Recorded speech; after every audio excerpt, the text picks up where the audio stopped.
Qual é a cara de um assassino que cometeu um crime aparentemente insolúvel?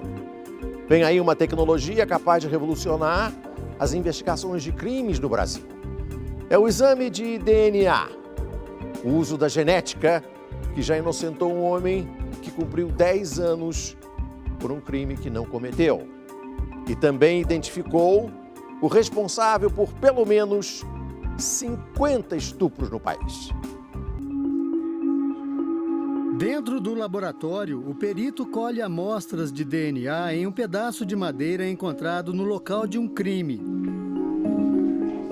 Resquícios de sangue ou de pele que podem, mais tarde, identificar o criminoso. Foi assim, analisando amostras de DNA, que a polícia identificou e prendeu em Manaus um dos maiores estupradores em série do Brasil. A investigação começou em 2015, quando Célio Roberto Rodrigues foi preso em Rondônia depois de roubar e estuprar uma mulher. Na época, amostras de DNA dele foram coletadas. Mais tarde, quando o perfil genético dele foi comparado com amostras de vítimas em vários estados, se confirmou a participação de Célio em pelo menos 50 estupros de mulheres, crianças e adolescentes nos estados de Rondônia, Amazonas, Mato Grosso e Goiás.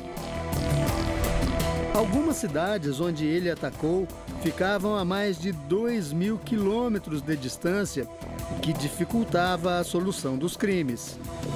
E, além disso, ele tinha 2 nomes. Em alguns lugares ele se identificava com uma identidade, em outros com outra, e isso é usado na tentativa de se evadir, de burlar a identificação. Foi o primeiro caso no Brasil em que o autor de crimes sexuais em série foi identificado por meio do exame de DNA, com a ajuda do Banco Nacional de Perfis Genéticos. O banco funciona como uma espécie de armazém de amostras de DNA.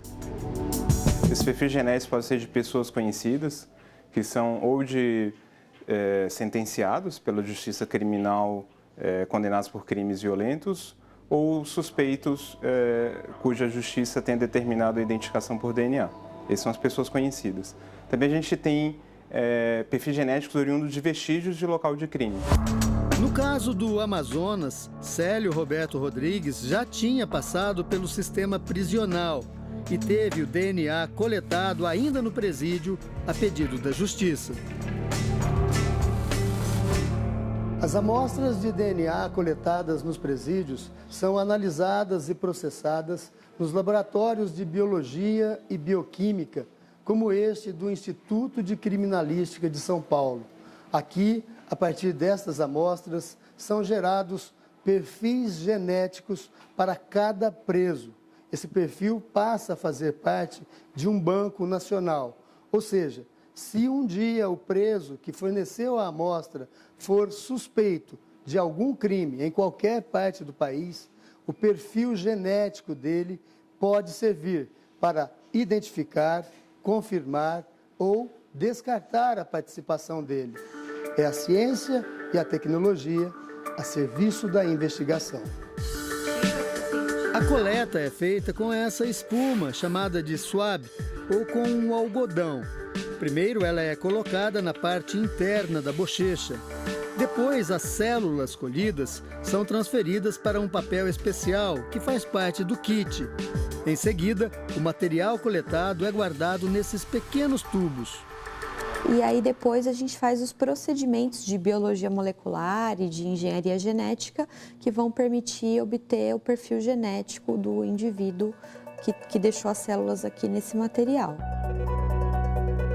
De acordo com o último levantamento, 1.000 crimes até então sem solução tiveram suspeitos identificados através do banco genético. Nós temos hoje em Goiás mais de 130 matches, coincidências entre perfis genéticos de vestígios entre si ou com vestígios de suspeitos e condenados. Mas a amostra que identifica e às vezes condena também pode inocentar um suspeito.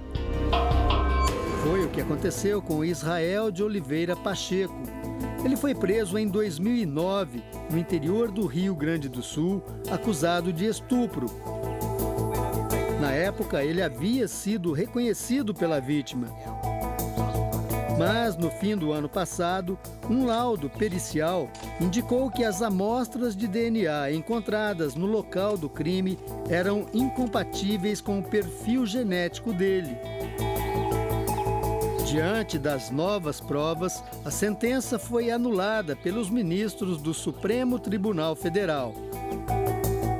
Israel foi inocentado por um exame de DNA depois de cumprir indevidamente 10 anos de prisão.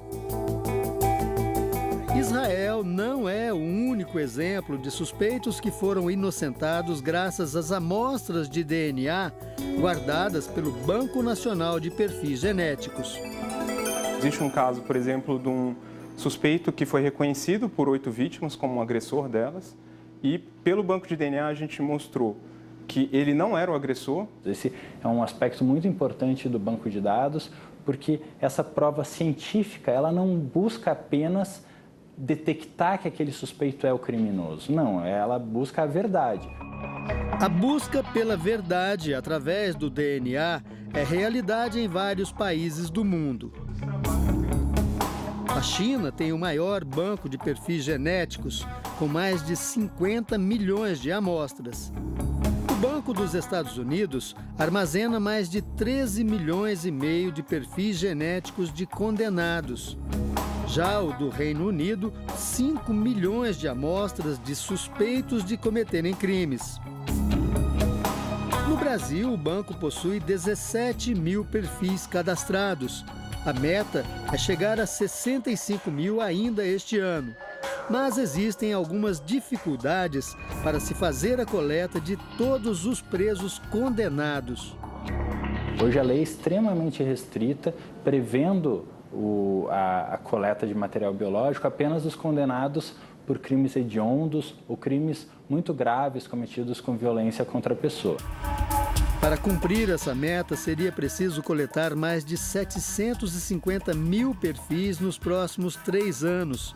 É praticamente o mesmo número da população carcerária hoje do Brasil.